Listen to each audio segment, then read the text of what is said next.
Hey, welcome back to the CSUSB Advising Podcast. We're back with another episode. I'm Matt Markin, Academic Advisor in the Office of Advising and Academic Services, and I'm super excited for this episode today. I get to interview someone that I've known for many years, and that is Dr. Dany Doueiri, or as many students and staff, me included, call him Dr. Dany. Dr. Dany joined CSUSB in 2001 and served as the coordinator of the Arabic language program until 2016. He has been a member of the executive board for the Center for the Study of Muslim and Arab World since its creation in 2003. He teaches courses in Arabic language and culture and contemporary issues of the Muslim world. He has worked in the educational and nonprofit sectors for 30 years and is an educational consultant and frequently invited speaker for national and international institutions in the areas of language pedagogy, program development, teacher professional development, interfaith, and advocacy in education. Dr. Dany has received multiple awards and recognitions in the fields of teaching, service, and interfaith work. He also pursued his college education, where he earned his bachelor's degree from Cal Poly Pomona, master's at UC Davis, and his doctorate at UCLA. Dr. Dany, it's so good to talk with you today. Welcome. Thank you so much for having me, Matt. Your office is a very special and dear office to my heart. As you know, I love the students, and when I know that they need some advice, I manually walk them to your office because you and the rest of your staff are just wonderful, amazing. Thank you for having me. Yeah, and you are even more amazing. I just know pre-pandemic, I always got to talk with your class, and it was one that you had the class in the evening time, which usually sometimes is they're not the most students don't have the most energy during the time. But when I would go and visit your class, they would be so energetic, paying so much attention, have so many questions. And I think it's a testimony to you as a professor at this institution. And so I'm really great that you're here, that we get to chat today. And kind of connected to that is there's a quote I found that you said, and you said the CSU is the people's university, which means everyone has access to a once in a lifetime experience. So for you, how and why is the Cal State University system the people's university? Sure. I remember saying this, and I am a product of the CSU. Like you said, I got my bachelor's degree from Cal Poly Pomona, a sister school to Cal San Bernardino. Even my brother graduated from San Diego State, which is also one of our sister schools. And I know how challenging sometimes it is for people to come and attend and come to college. I was an international student, so was my brother. And sometimes it's hard to get into some schools that are a little bit more competitive, especially if you come from an area where you had war or not enough education.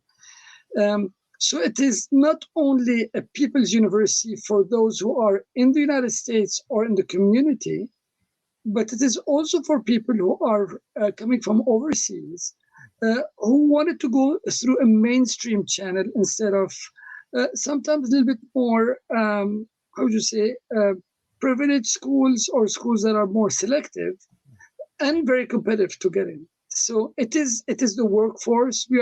We as in the Cal State University system produce the labor force, the teachers, the engineers, the people in law enforcement and healthcare workers. We are not a UC. We are not a research organization. Although I am also a graduate of two UCs, so it's not to bash them. But I really believe, from experience in both systems, the CSU and the UCs, that generally speaking, students get more attention in a Cal State University than in a UC, not because the teachers are different, it's just because our mandate is different. We have to teach more, we have more experience of teaching, and we have to do less dissemination of information, means less research. So we can focus on what some of us like to do most, which is teaching and being there for the students. Yeah, 100% agree.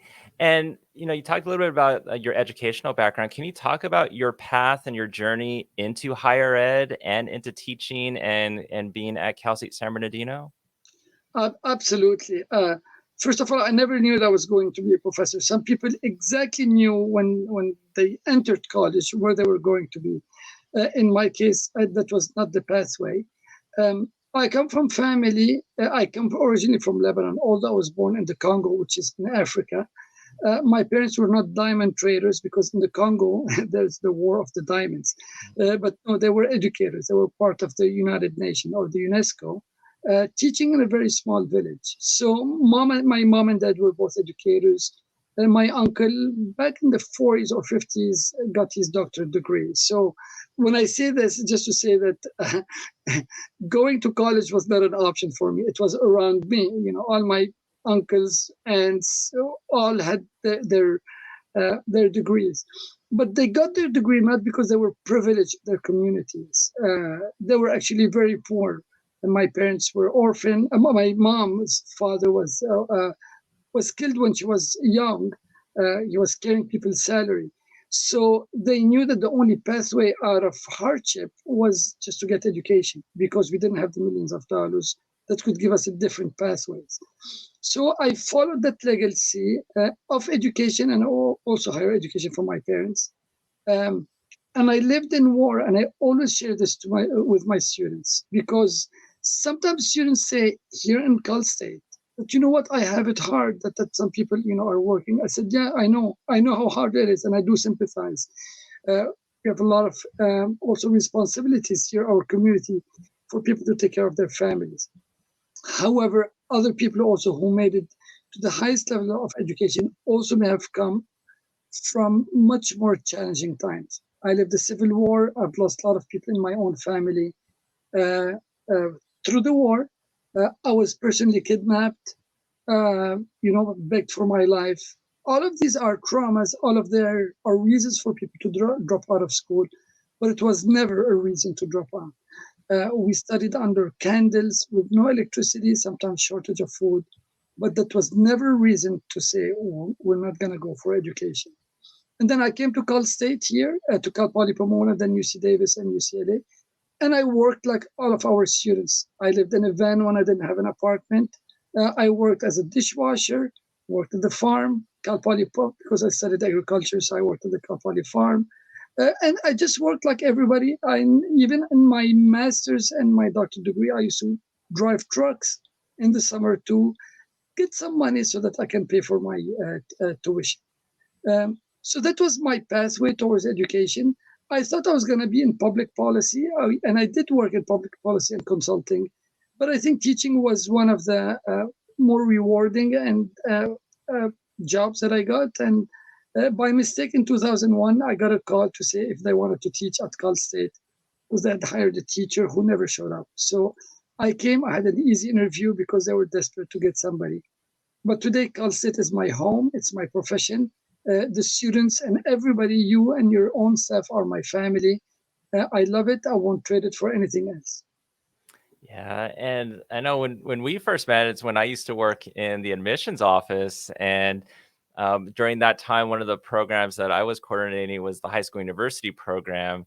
And I know with one of the Arabic programs that you were doing, that also involved getting some high school students in that. And it was like a summer program. And it was one of the things I always looked forward to is like during the summer, I was like, that's when Dr. Dan is going to come by. And I actually get to chat with him and get to process these applications. And it seemed like the students they gained so much from that. And I guess that leads into that Arabic program.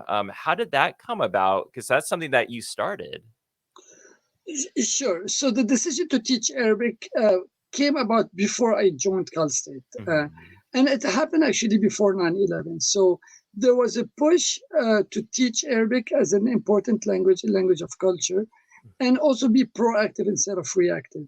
So when I came right after the tragic event of 9/11, there were classes enrolled, but no staffing. That's when I said the teacher never showed up.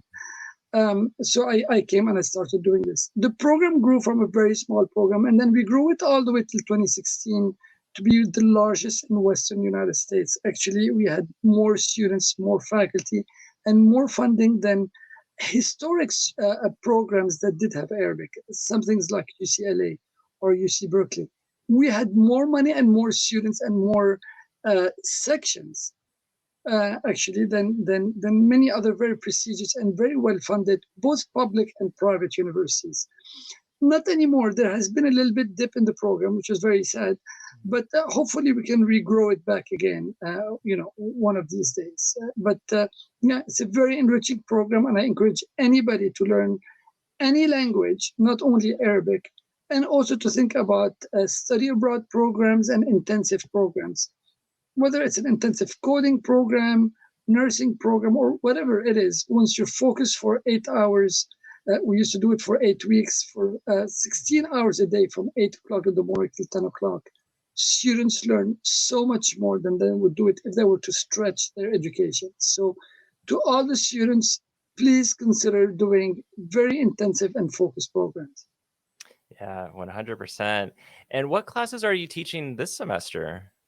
Sure. So I have some classes that I regularly teach every single semester, including the one that I always invite you to, and you're always invited. As long as I'm alive, this is your class to come. So we have a class on the culture of the known as the world of Islam. So the culture of the Muslim countries, both Muslims overseas, but also the Muslim experience and its interaction with the rest of the community here in the United States. So this is one of the classes. I also teach some classes in Arabic language and also Arabic culture, because Islam is something and Arabic studies and cultures are something different, because most Muslims are not Arabs anyways. Arabs are only 18% of the Muslims. So this semester, I'm teaching a class on Arabic literature and translation, which means students do not need to know any background in Arabic. They can just come and then read in English things that have been translated from Arabic, and the world of Islam. And sometimes I do teach actually Arabic language classes. Is there a particular class that's been like your favorite to teach? My students are my favorite. So whether I'm in a large class or a small class, I love them both. I mean, I love both classes, and whether they're online or in person, I also like them. I prefer usually face-to-face or virtual synchronous classes, so I can see the students, behind cameras or in class. There's a unique experience to each one of the class. If it's a small class, you get the chance to know each student and go into depth, and then allow far more discussion opportunities and presentations. I like students to present and show what they learn. But sometimes when you have a class of 250 students, you cannot make 250 presentations. So there are two different strategies, but I think I like both. I like the big crowd because we learn from each other, and I like the small one because you can go in depth and then get to know each one of the students very, very, much more in depth. Yeah. And you were mentioning the different types of teaching. So like the asynchronous, synchronous, online, in person, smaller classes, larger classes. And these last few years have been a whirlwind of change. And as a professor and talking with your students and teaching your students, what have been some of the challenges and even maybe some of the successes that you've witnessed from your students during these last few years? Sure. Students are resilient and very inspiring. Yet we're learning. We're all adjusting, whether we are staff or teachers, and of course, students are also adjusting very well. They're adjusting. I don't want to say if it's very well. The pandemic is only by now 2 years, and there's going to have to be a learning process to maximize education. I think we all agree today in the world of education that the pandemic had been a little challenge in terms of how much students truly acquire. So one of the biggest challenges I find with the students is to say, you know what, the class is online, even if it's synchronous. That means that I can join the class from home, or no problem, from home or from work, but while working, while shopping, while getting my hair done, my nails done, my tattoo done. And these are not jokes, these are real experiences. Because sometimes I ask students, like, where were you? Or please turn on the camera. And then where you find the students is sometimes it's at least authentic. It's like, what?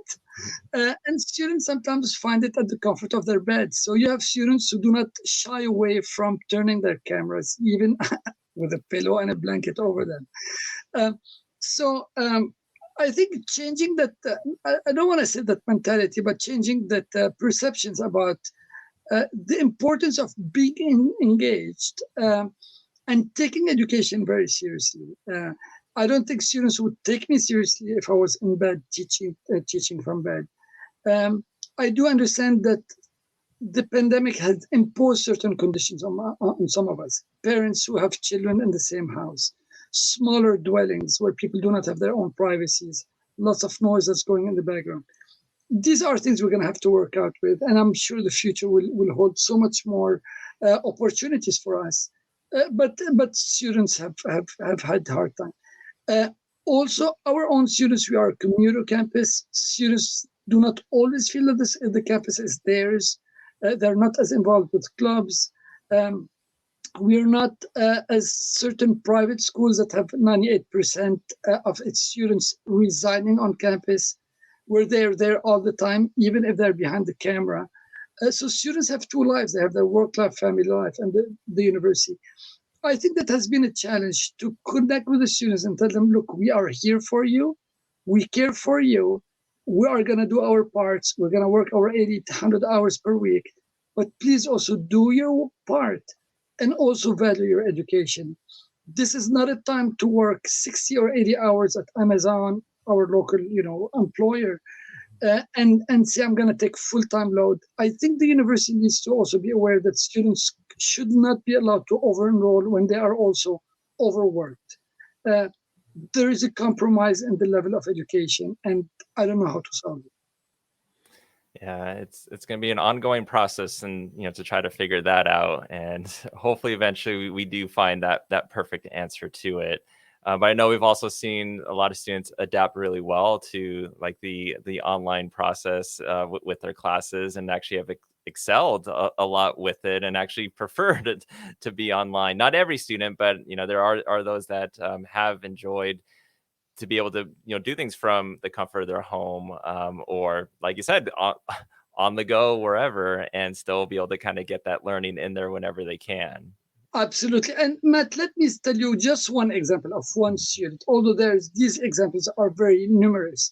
One of the students who was always participating in class once was participating, and I asked her to turn on the camera. She said, Professor, are you sure you want me to turn on the camera? I said, yes, if it's not a bother for you.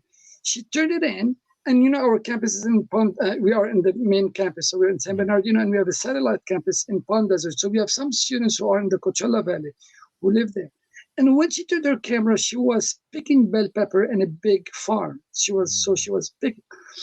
And this is a girl, or this is a student who never missed a class, always participated.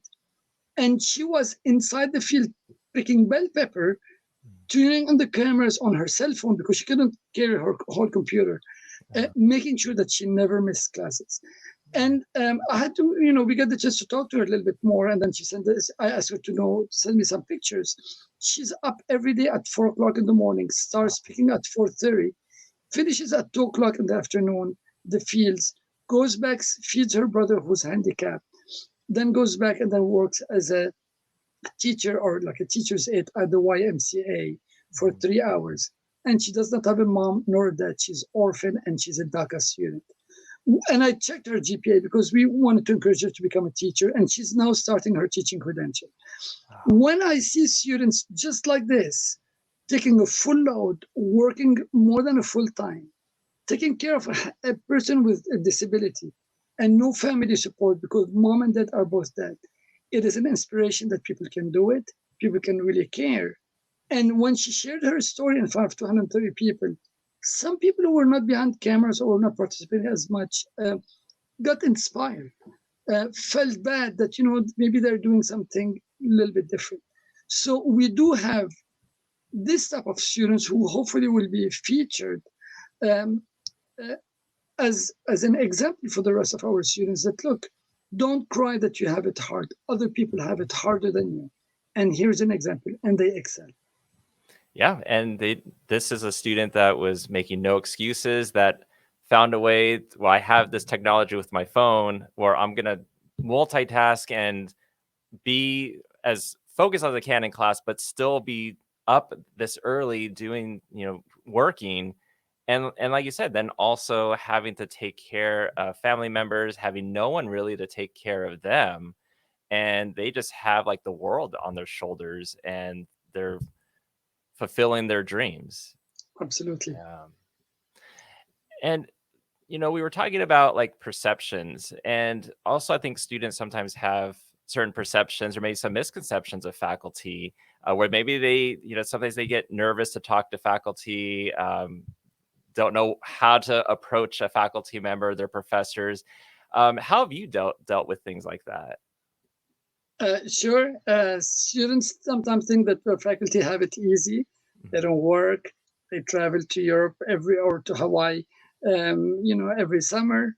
They drive the best cars, and they don't care. They don't answer emails. They don't respond to phone calls. And while all of these are possibilities, there are some teachers. I think those are the exceptions of poor examples of what teachers are. Because I really believe, just like our staff and our administrators, most of our teachers really care about their students. Like you said at the beginning, we are all human beings. We listen to our students. Um, we share their pains. We understand their struggles. And we are here to support them.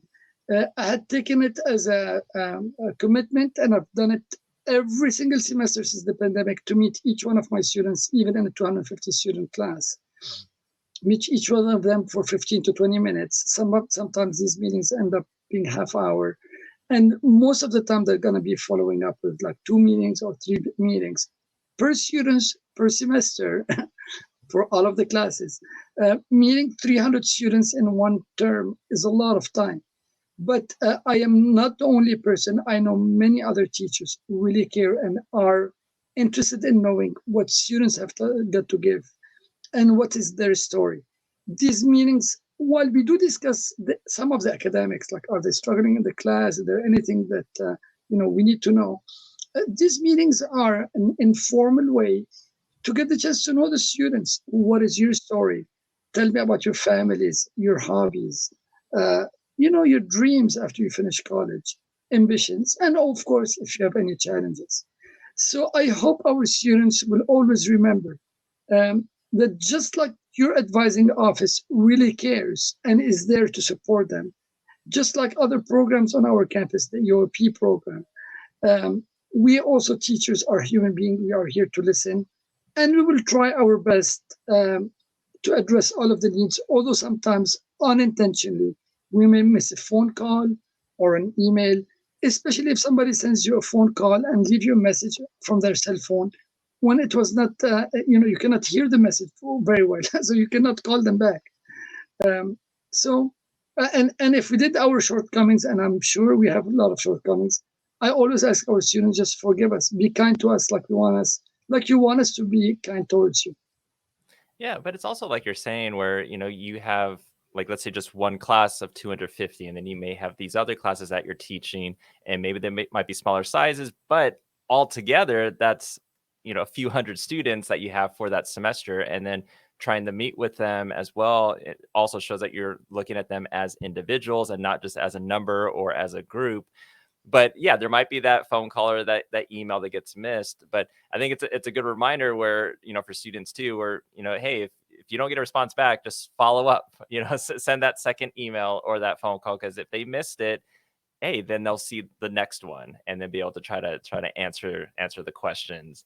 And I think just even from this, everything we've talked about so far, and you're very humble. You talk about, like, you're not the only one, that other professors, are going to be reaching out to their students too, which is great. But also, I have to mention that you also received the Golden Apple Award, and also for teaching excellence, and also the CSU Faculty of the Year Award. How was it? How did you feel when you received those recognitions?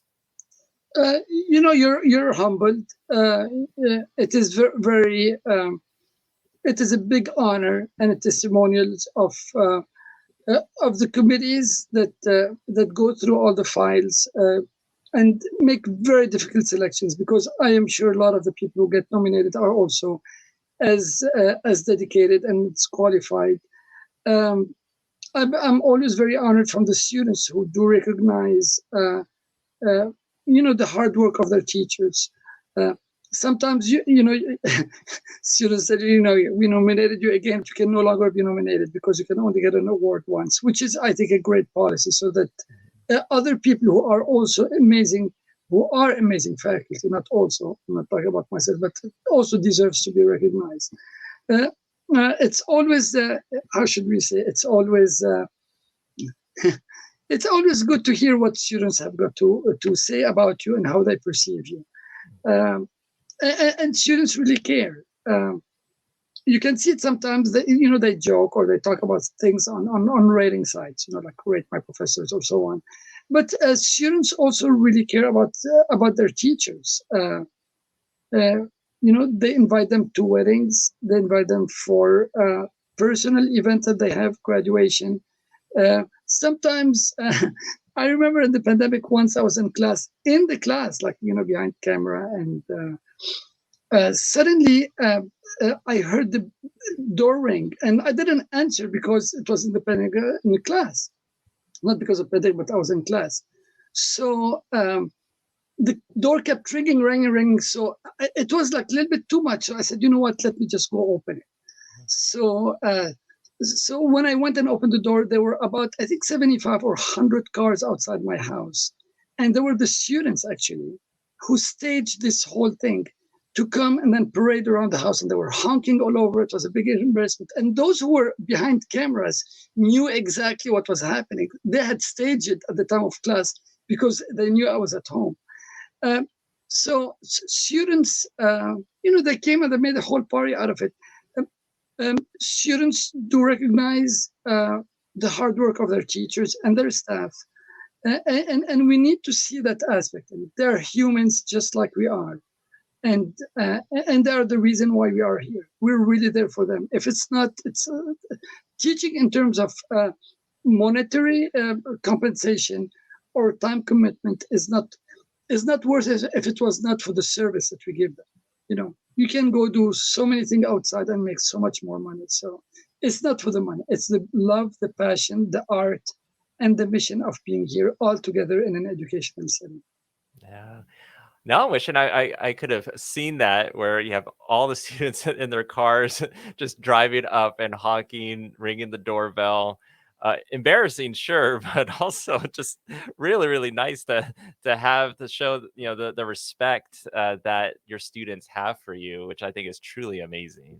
Yeah, it was funny. I mean, all the neighbors came out of their, they were like, what's happening here?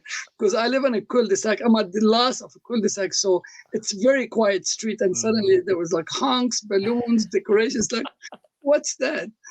So students are amazing. Just like we love them, I know they love and they appreciate those who listen to them. Yeah, absolutely. And outside of Cal State San Bernardino, what do you do for hobbies? Yeah, of course. Outside San Bernardino, we are all overworked. So, but the very little time that I get, I like music. I like to play piano and spend time with the family. I also like gardening. While outdoors and hiking are things that I really like.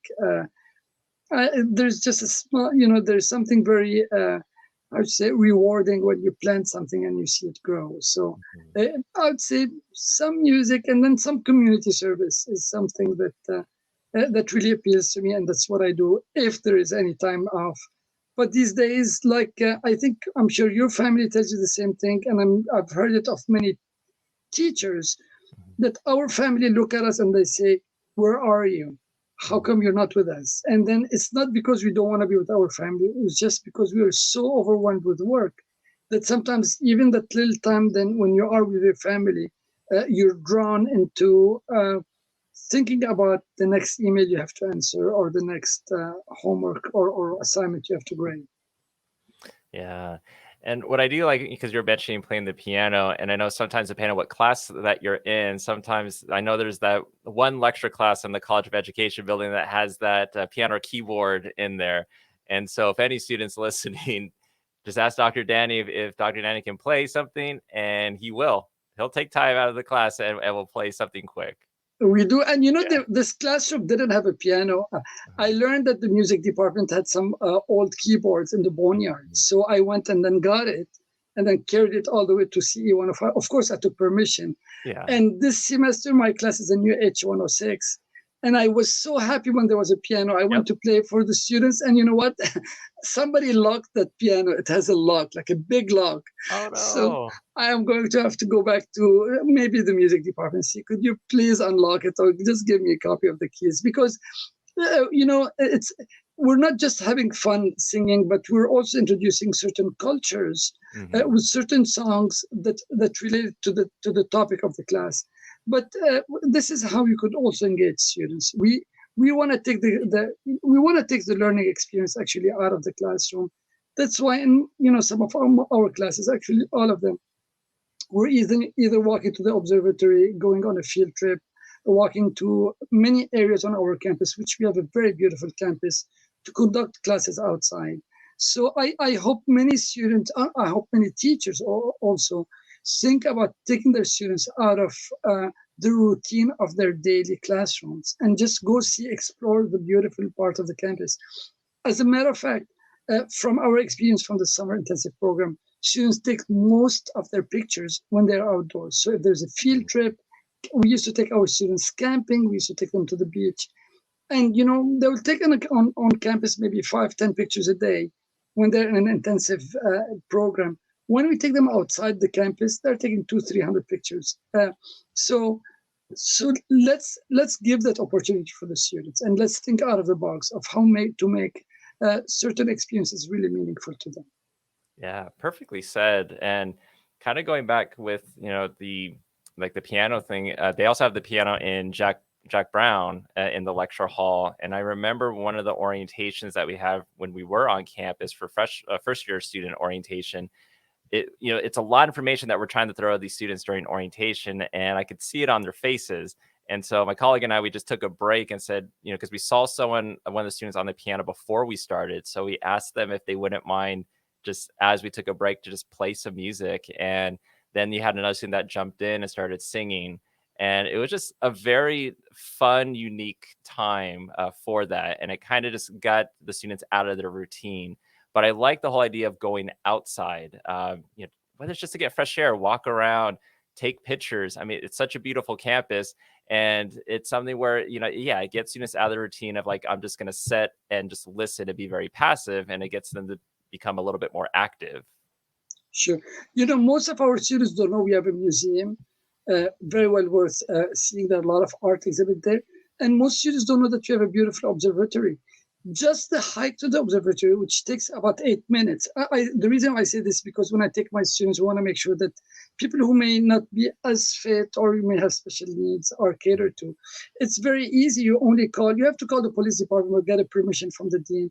Tell them just open me the gates, and students could drive all the way. But for me, just the fact of walking up is much better than just driving all the way up, because it's just a totally different thing. Sometimes you see snakes, you see small squirrels, you see there are a couple of olive trees, and students never knew the beauty of our campus. Let them go to the observatory and then look. Once you're there, there's like a little balcony, and then you can look at it. We really have a beautiful campus, and it's not crowded. And I don't want to compare, but let's say, I think Cal Poly Pomona is beautiful, but if you go to places like, I don't know, maybe I visited Cal State LA or Cal State Long Beach. It's a very crowded campus. The parking are crowded. There's no mountain. You walk out and you're straight in the city. Here we have a whole mountain background with no real estate development on our mountains. This morning you wake up and then you have up to about 700 feet and you have all the snow behind you. What a beautiful background. Oh yeah, that was something when I drive to campus. Even this morning, it was a little bit of a sprinkle, but then just looking when I get off the freeway and just you get to see the mountains and see this little bit of snow on there, And then, yeah, just like you're saying, just going back there, I used to hike back there, and I need to start going and doing it again and exercise a little bit more. But it's so beautiful just to get off of work and go and hike in the back. And then, like you're saying, going up to the observatory, and it is such a beautiful view from there. And then just to see the campus and like, this is where I work. And even for students, like, this is where I go to school. A beautiful, beautiful site. And in the time remaining, do you have a last message that you want to say to students? Look, for anybody who listened up to here for this conversation, just know that you have an advising office that really cares about you. I've heard how much you put time, the passion that you have, the care that you want, and then the genuine love to make our students succeed. So please, for all of you, just know that you have a caring staff and you have caring teachers. And if you need any help, we do understand that you may go through special circumstances, but just come talk to us. Some of us are never going to listen to you, and some of us are going to just embrace you and say, how could we support you? We are all human beings, and this is the reality of life. You'll always find people who are approachable and people who are not. So come to us, knock on the academic advising office, and come to some of your teachers. We're here for you. And you know what? Don't give yourself an excuse. If you ever, for all the students, if you ever get the chance to travel in some not as privileged areas in the United States or overseas, you'll know how good we have it here in the United States. And I don't mean to be like we are not privileged people, but all what I'm saying is we do have a lot of opportunities for support. And failing or dropping out, unless there are extenuating circumstances, is almost not an excuse. You can make it, we can all make it, you can graduate on time and be, again, a positive contributing factor to our society and our community. Yes. And to end the episode, I started with a quote from you. I'm going to end with a quote from you. And so this is something that you said with everything going on in the world. You once said, I always insist that this nation still has goodness, and goodness will overtake bad decisions. And we all have common agendas for 90% of the things we care about, like clean air, affordable education, and good health. Let's focus on these things. So Dr. Dany, thank you so much for being on the podcast today. Thank you, Matt. Thank you for having me. It's a big honor. And keep doing what you're doing. Plenty of passion and a lot of professionalism. Thank you so much. Oh, thank you. And that ends this episode. And if you don't already, subscribe to the CSUSB Advising Podcast on all your favorite podcast platforms, Apple, Spotify, Google, even Amazon Music. And until next time, take care and go Yotes.